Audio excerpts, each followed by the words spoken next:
Jake. My name is Bob Crawford. I'm a PC with the Metropolitan Police and this is my explosive search dog, Jake.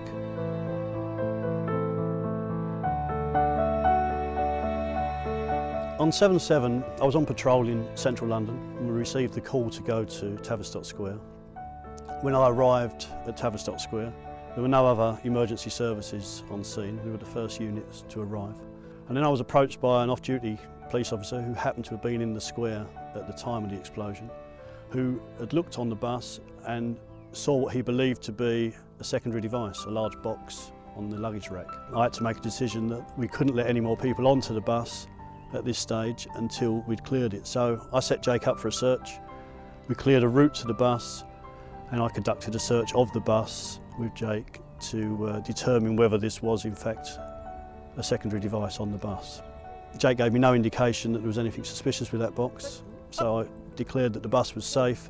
We could now allow the paramedics and the fire service onto the bus to attend to the injured people.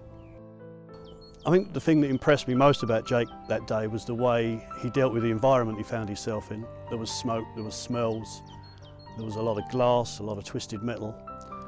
The sort of environment that could put off a dog that was perhaps a little bit more timid, and very hard to test a dog in that sort of environment.